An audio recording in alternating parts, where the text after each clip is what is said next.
নমস্কার, শিক্ষা কুটিরের আরও একটি নতুন ক্লাসে তোমাদের স্বাগত জানাই। তোমরা দেখছো তোমাদের প্রিয় শিক্ষা কুটিরের সিডিবি স্পেশাল ক্লাস। তো শিশুর বিকাশে বংশগতি ও পরিবেশের ভূমিকা নিয়ে আমরা আলোচনা করব আজকে। তো সেক্ষেত্রে গত দিনের যে ক্লাস ছিল সেখানে আমরা আলোচনা করেছিলাম যে শিশুর বিকাশের ক্ষেত্রে বংশগতির ভূমিকা কি রয়েছে, পরিবেশের ভূমিকা কি রয়েছে, এবং আজকের গুরুত্ব নিয়ে আলোচনা করব, অর্থাৎ শিশুর বিকাশে বংশগতি ও পরিবেশের কি কি ভূমিকা রয়েছে সেই বিষয়টা নিয়ে আলোচনা করব। তো দেখো, যে প্রথমে আমাদের একটা বিষয় জানা দরকার যে বংশগতিটা কি। যে আমরা শিশু যে ব্যক্তি তার বংশগতি ধারায় যে সম্ভাবনাগুলি নিয়ে জন্মগ্রহণ করে সেগুলোকেই বলা হচ্ছে বংশগতি, এবং বংশগতির একক কি আমরা এগুলো বিস্তারিতভাবে আলোচনা করেছি। এবং সেক্ষেত্রে যদি আমরা দেখি যে ব্যক্তি তার বংশগতির ধারায় যে সম্ভাবনাগুলি নিয়ে জন্মগ্রহণ করে সেগুলি তার জীবন পরিসরের মধ্যে কতটুকু বিকশিত হবে, কিভাবে বিকশিত হবে তা কিন্তু নির্ধারণ করে দেয় ব্যক্তির পরিবেশ, সেটা কিন্তু নির্ধারণ করে দেয় ব্যক্তির পরিবেশ। এবং এক্ষেত্রে যদি আমরা দেখি যে আধুনিক মনোবিদরাও কিন্তু বলছেন যে পরিবেশ এবং বংশগতি উভয়েরই কিন্তু ভূমিকা রয়েছে, যে পরিবেশ ও বংশগতি উভয়েরই কিন্তু ভূমিকা রয়েছে এক্ষেত্রে, যে উভয়ের ভূমিকাটাই কিন্তু রয়েছে। এবং এক্ষেত্রে মনোবিদ আমরা দুজনের নাম কিন্তু খুবই করতে পারি, একটা হচ্ছে স্যান্ডিফোর্ড এবং আলপোর্ট। মনোবিদ স্যান্ডিফোর্ড এবং আলপোর্ট, এই দুজন মনোবিদ কিন্তু খুব জোরের সঙ্গে বলেছেন যে শিশুর বিকাশের ক্ষেত্রে কিন্তু বংশগতি ও পরিবেশের গুরুত্বপূর্ণ ভূমিকা রয়েছে। কি বলেছেন তিনি? যে আমরা যে আধুনিক মনোবিদগণ বিশ্বাস করেন যে ব্যক্তি জীবনের বিকাশ বংশগতি ও পরিবেশ উভয় উপাদানের পারস্পরিক মিথস্ক্রিয়ার মাধ্যমে নিয়ন্ত্রিত হয়ে থাকে, অর্থাৎ একটির সঙ্গে আরেকটির মিথস্ক্রিয়ার মাধ্যমে কিন্তু নিয়ন্ত্রিত হয়ে থাকে। এবং এক্ষেত্রে যদি আমরা দেখি যে এখানে দেখতে পারবো যে আমরা আগেই বললাম যে শিশু কিন্তু বংশধারাগত যে সমস্ত বৈশিষ্ট্য নিয়ে জন্মায় সেগুলি কতটুকু বিকশিত হবে, কিভাবে বিকশিত হবে, সমস্তটাই কিন্তু নির্ভর করে পরিবেশের উপরে। এবং এক্ষেত্রে আমরা যদি বলি যে মনোবিদ স্যান্ডিফোর্ড কি বলছেন? Heredity and environment are correlative factors, অর্থাৎ বংশগতি ও পরিবেশের উপাদানগুলি কিন্তু পারস্পরিক সম্পর্কযুক্ত। যে আমরা গতদিন পড়েছি যারা বংশধারাবাদী তারা বলছেন যে শিশুর বিকাশের ক্ষেত্রে বংশধারার প্রভাব সব থেকে বেশি, এবং তারা বিভিন্ন ধরনের পরীক্ষার মাধ্যমে কিন্তু বিষয়টি উপস্থাপনের চেষ্টা করেছেন। আবার একই রকমভাবে যদি আমরা দেখি যে পরিবেশবাদী যারা রয়েছে তারাও কিন্তু একই রকমভাবে দাবি করেছেন যে শিশুর বিকাশে বংশগতি নয়, পরিবেশের গুরুত্বপূর্ণ ভূমিকা রয়েছে। কিন্তু আধুনিক মনস্তত্ত্ব বলে যে না, উভয়েরই কিন্তু ভূমিকা রয়েছে এবং উভয়ের মিথস্ক্রিয়ার ফলেই কিন্তু শিশুর বিকাশ সংগঠিত হয়ে থাকে। এবং এই প্রসঙ্গে আলপট কি বলেছেন সেটা একবার দেখে নেব। যে আলপট ব্যক্তিত্ব বিকাশের তত্ত্বের একজন অন্যতম স্রষ্টা। আলপট বলেছেন personality is the result of heredity multiplied by environment, অর্থাৎ ব্যক্তিত্ব হলো বংশগতি এবং পরিবেশের গুণফল। যে ব্যক্তিত্ব কি, পার্সোনালিটিটা কি না বংশগতি ও পরিবেশের গুণফল, ঠিক আছে, গুণফল। এবং এরপরে যদি আমরা দেখি যে শিশুর বিকাশে বংশগতি ও পরিবেশের ফলাফল যদি আমরা আলোচনা করি তাহলে দেখব যে সব থেকে যেটা গুরুত্বপূর্ণ সেটা হচ্ছে দৈহিক ও মানসিক শক্তি লাভ। যে বংশগতি ও পরিবেশের প্রভাবে শিশু কতগুলি দৈহিক ও মানসিক শক্তি লাভ করে থাকে, ঠিক আছে। তাহলে দৈহিক ও মানসিক শক্তি লাভের ক্ষেত্রে কিন্তু উভয়েরই ভূমিকা রয়েছে। যেমন একটা বংশধারাগত গুরুত্বপূর্ণ ভূমিকা রয়েছে, আবার ঠিক একই রকমভাবে কিন্তু পরিবেশগত ভূমিকাও রয়েছে, ঠিক আছে, যেমন আমরা যদি দেখি মানসিক শক্তির একটা উদাহরণ দেওয়া যেতে পারে। আমরা যদিও বংশধারাগতবাদী যারা রয়েছে তারা দেখেছি যে বংশধারাগতভাবে যদি কোনো রকম ডিসপিউট থাকে, সেই যে শিশুটি যদি কোনো একটা উন্নত পরিবেশে বা উন্নত জায়গায় যায় তাহলে কিন্তু সেই পরিবেশের তাকে, অর্থাৎ শিশু তাকে নিজেকে অভিযোজিত করে নেয়। তো এক্ষেত্রে আমরা উদাহরণগুলো দেখেছি এর আগে। তারপর হচ্ছে ব্যক্তি সত্তার বিকাশ। আমরা আলপটের কথা একটু আগেই তো বললাম। আলপট বলেছেন যে ব্যক্তির বিকাশটা কি না, ব্যক্তিত্ব হচ্ছে পরিবেশ এবং বংশগতির গুণফল, ঠিক আছে। তো এক্ষেত্রে বলছে ব্যক্তি সত্তার বিকাশ কি। এক্ষেত্রে স্যান্ডিফোর্ডের কথা আবার বলবো, প্রফেসর অধ্যাপক স্যান্ডিফোর্ডের কথা, যে ব্যক্তি সত্তার বিকাশে বংশগতি ও পরিবেশের প্রভাব অপরিসীম, ঠিক আছে। যে ব্যক্তি সত্তার বিকাশে বা পার্সোনালিটি ডেভেলপমেন্টের ক্ষেত্রে বংশগতি ও পরিবেশের প্রভাব কিন্তু অপরিসীম।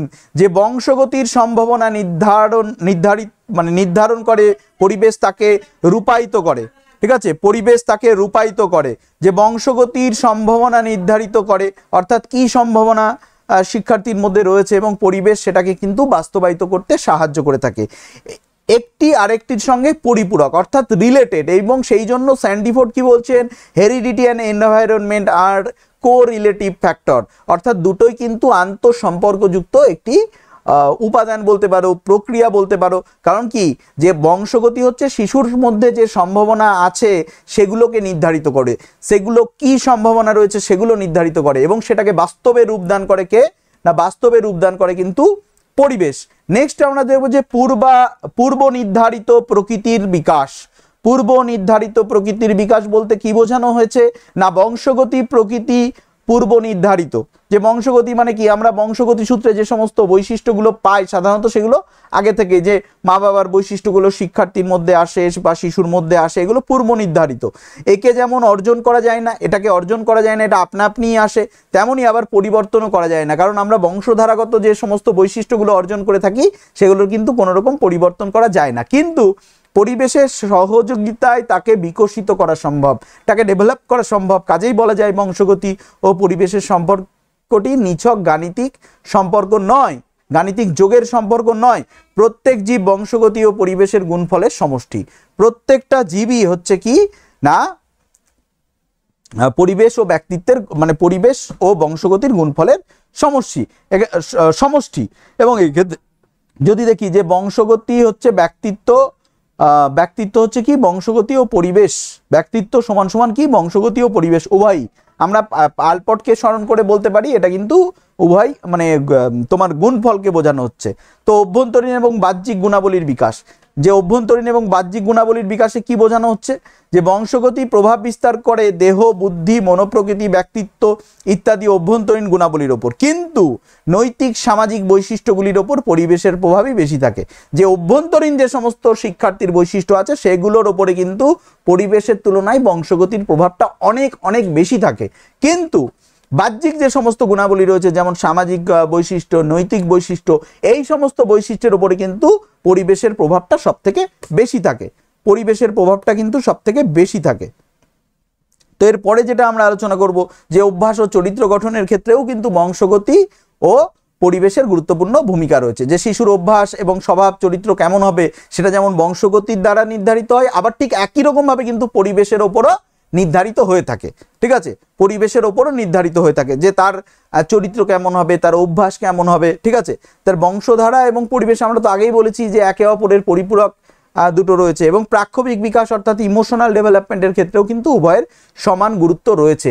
বংশগতি সামাজিক পরিবেশ শিশুর প্রাক্ষবিক বিকাশে সহায়তা করে থাকে, অর্থাৎ ইমোশনাল ডেভেলপমেন্টে কিন্তু বংশগতি যেমন সহায়তা করে থাকে ঠিক একই রকমভাবে কিন্তু পরিবেশও সহায়তা করে থাকে। শিক্ষাবিদগণ মনে করেন শিশুর প্রাক্ষবিক বিকাশ সমাজ পরিবেশ দ্বারা প্রভাবিত হয় এবং বংশগতি অপেক্ষা কিন্তু সমাজ পরিবেশের প্রভাব সবথেকে বেশি থাকে ইমোশনাল ডেভেলপমেন্টের ক্ষেত্রে, প্রাক্ষবিক বিকাশের ক্ষেত্রে।